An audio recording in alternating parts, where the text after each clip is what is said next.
झारखंड के मुख्यमंत्री हेमंत सोरेन को ईडी की ओर से चौथा समन जारी कर 23 सितंबर को ईडी कार्यालय बुलाया गया है। लेकिन इससे पहले की बात करेंगे तो भारतीय जनता पार्टी दिल्ली में प्रेस वार्ता करती है और झारखंड की हेमंत सोरेन सरकार पर जमकर हमला बोलती है। तो वहीं दूसरी ओर झारखंड मुक्ति मोर्चा के कैंप कार्यालय में भी एक प्रेस वार्ता रखी जाती है और जो भी आरोप मुख्यमंत्री हेमंत सोरेन के ऊपर और साथ ही साथ कांग्रेस के कई मंत्रियों के ऊपर भारतीय जनता पार्टी की ओर से जो आरोप लगाए गए हैं उसका पलटवार भी करती है। इस वक्त हमारे सहयोगी मदन हमारे साथ मौजूद है, इनसे बातचीत करेंगे कि अब झारखंड की सियासत भी तेज हो गई है। भारतीय जनता पार्टी की ओर से दिल्ली में प्रेस वार्ता रखी गई थी, कई आरोप लगाए गए, सिर्फ मुख्यमंत्री हेमंत सोरेन पर ही नहीं बल्कि कांग्रेस के कई मंत्रियों के ऊपर भी आरोप लगे हैं। इसको झारखंड की तमाम लोग किस रूप में देख रहे हैं? देखिए, झारखंड के इस राजनीतिक हालात पर लोगों की निगाहें जरूर टिकी हुई है और खास करके जब मुख्यमंत्री से जुड़ा हुआ मामला है तो ऐसे में सभी की निगाहें जो है मुख्यमंत्री के इस मामले पर टिकी हुई है। सबसे पहले जब सुप्रीम कोर्ट का रुख किया गया था तो सुप्रीम कोर्ट पर जो है सबकी निगाहें टिकी थी, लेकिन अब वहां से हाईकोर्ट जाने का जो निर्णय आया उसके बाद अब ये निगाहें टिकी हुई है कि आखिर हाईकोर्ट का रुख करती है सरकार या फिर मुख्यमंत्री या फिर सीधे ईडी कार्यालय 23 सितंबर को पूछताछ के लिए पहुंचती है।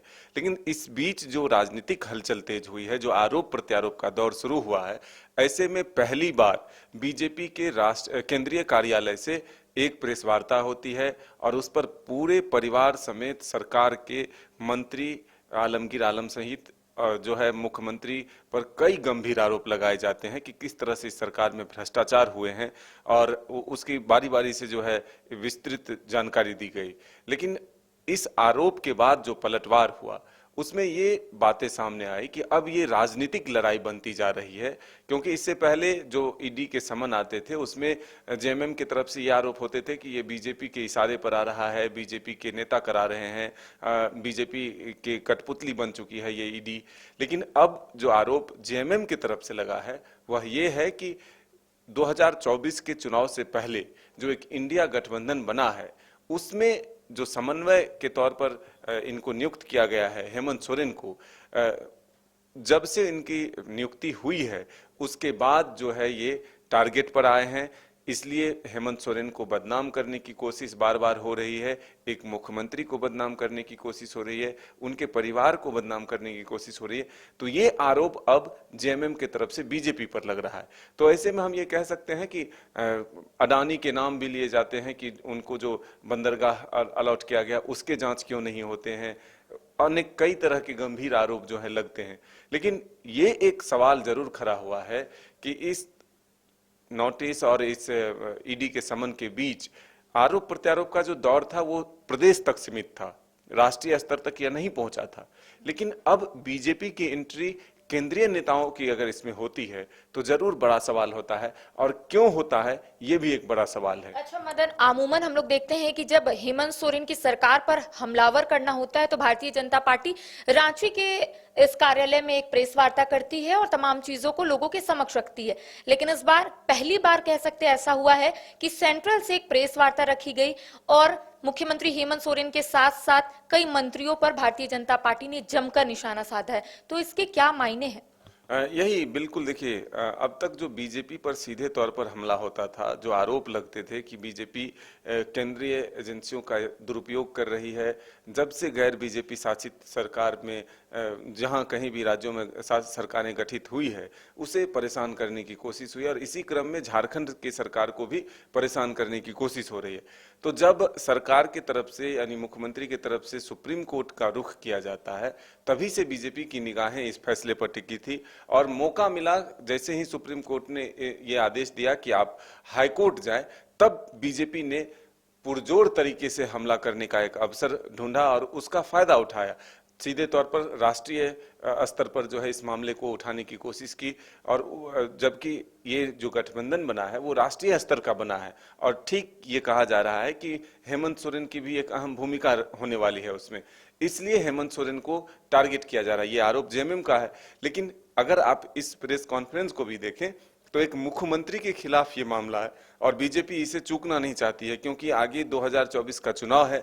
तो इसलिए जो भी भ्रष्टाचार के मामले हैं उसको जनता के बीच पहुंचाने का एक अवसर बीजेपी को मिला और इसका भरपूर फायदा बीजेपी ने उठाया है। अच्छा, झारखंड मुक्ति मोर्चा की ओर से प्रेस वार्ता रखी गई थी और ये कहा जा रहा था कि मुख्यमंत्री हेमंत सोरेन डरेंगे नहीं, लड़ेंगे। भारतीय जनता पार्टी इस पर क्या कुछ बोल रही है, क्योंकि आप लगातार कार्यालय जा रहे हैं, वहां के नेताओं का क्या कहना है?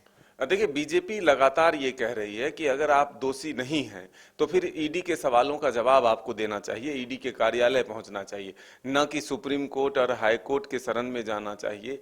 हालांकि वो ये कहते हैं कि अधिकार सबको है, न्याय के लिए अगर वो जा रहे हैं तो इसमें ऐतराज नहीं, लेकिन ईडी भी अगर कानूनी कार्रवाई करती है, वो भी एक संवैधानिक संस्था है, तो फिर उसकी पूछताछ में डरने की क्या जरूरत है? आप अगर पाक साफ हैं तो सामना करें। यही सवाल बार बार बीजेपी की तरफ से हो रहा है और सीधे तौर पर इसको लेकर के टकराहट की स्थिति बाबूलाल मरांडी और मुख्यमंत्री के बीच भी देखा गया था। मुख्यमंत्री डुमरी की सभाओं में कहते थे कि झारखंड का लोग जेल जाने से नहीं डरता। दूसरी तरफ उनके ही मंत्री जो हैं उनके साथ चंपई सोरेन, उन्होंने कहा कि जब तक कोर्ट का फैसला नहीं आता तब तक मुख्यमंत्री ईडी कार्यालय नहीं जाते। तो अब बीच की मझधार वाली स्थिति है। एक रास्ता जरूर अभी बचा हुआ है, वो है हाईकोर्ट का। तो अब मुख्यमंत्री जो है हाईकोर्ट का रुख कब तक करते हैं, या 23 सितंबर जो अब 3 दिन बचा हुआ है, इस 23 सितंबर को क्या वो ईडी कार्यालय पूछताछ के लिए पहुंचते हैं, ये देखना इसके लिए इंतजार है। देखिए, राज्य में टकराहट की स्थिति जरूर पैदा हो गई है। अब सवाल यही बनता है कि क्या मुख्यमंत्री हेमंत सोरेन 23 सितंबर को ईडी कार्यालय जाएंगे या फिर हाईकोर्ट का रुख करेंगे। अब आने वाले वक्त में तमाम चीजें जो है वो स्पष्ट हो जाएगी, लेकिन ये जरूर कह सकते हैं कि झारखंड की सियासत इसको लेकर तेज हो गई है। फिलहाल मुझे दे इजाजत, सहयोगी मदन के साथ मैं करिश्मा सिन्हा, न्यूज बाइस्कोप, रांची।